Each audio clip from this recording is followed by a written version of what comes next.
A massive project is underway to improve the quality and safety of streets in Tempe. One key aspect involves restoring the pavement of every street to excellent condition.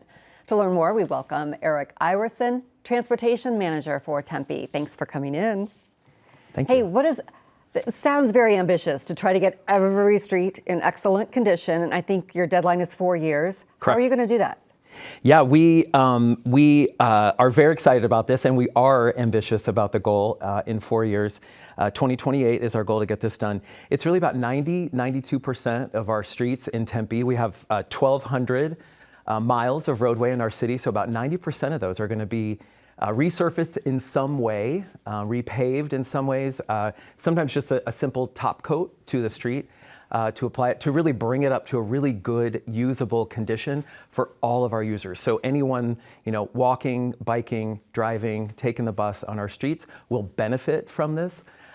We were happy to see that our voters had prioritized this over the last many years and wanting to have our roadways really reflect the quality of the community that we know we are. And so in the fall of last fall, 2024, the voters passed an initiative to fund this and really accelerate the improvements in that roadway system. So it is an ambitious undertaking. That's something that we definitely feel like we can do. So whenever somebody hears about streets being fixed up, the first question is often, what about mine? When is mine going to get fixed up? So how do you determine which streets to tackle first? Yeah, in general, we have every street has a score, what we call the Pavement Quality Index. And so with those, we take really the worst streets, the worst rating. So it's on a scale of like 0 to 100.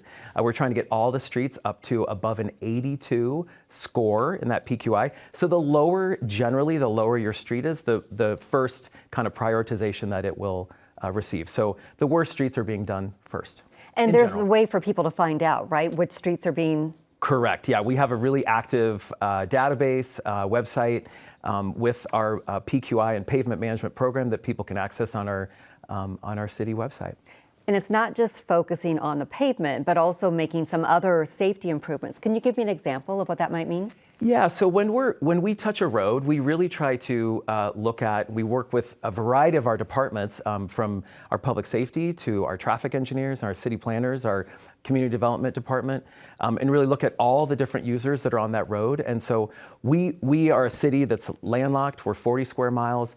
We have highest percentage of bike ridership in the region, highest per capita transit ridership in the state. And so all the different users of our road are important.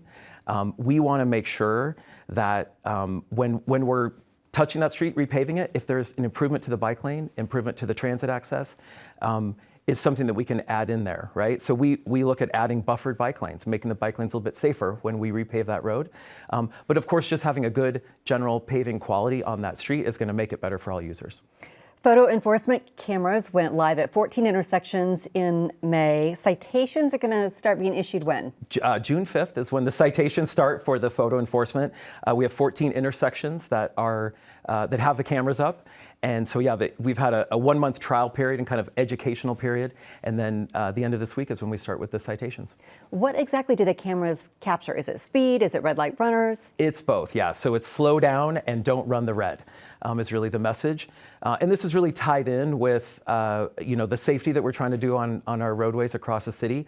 It's been really important to us, as we do have a strong multimodal city, that all users of the roadway are safe. So we have had initiatives to make sure that people are following the speed limit. The photo radar is going to help be one more tool for us to make sure that happens.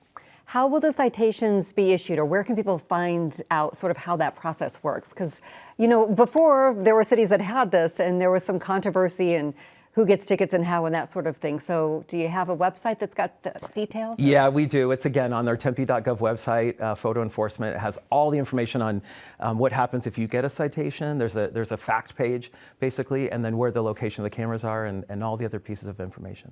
What are you most excited about? Because this is we use the word massive, but it really is a massive undertaking. I'm excited about the fact that we are going to have roadways that really reflect the quality and the character of our city.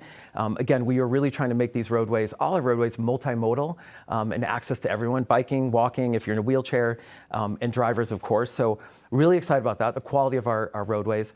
We're adding street trees where we can too. So adding that aesthetic improvement, that urban cooling improvement, and then finally, really making them safer. So we want the photo enforcement going hand in hand with the pavement is a way for us to make our streets safer. We have a Vision Zero policy at the city that was adopted in 2019 to reduce our serious crashes and fatalities down to zero. We think that photo enforcement is a tool, another tool for us to get to that zero fatalities. And we've covered a lot. So again, it's tempe.gov. Get the info. All right, yeah. Eric. Woo, you got a busy 4 years ahead. Yes, we do. We do. Thank you. Thank you for making time to come in. We appreciate Yeah. it.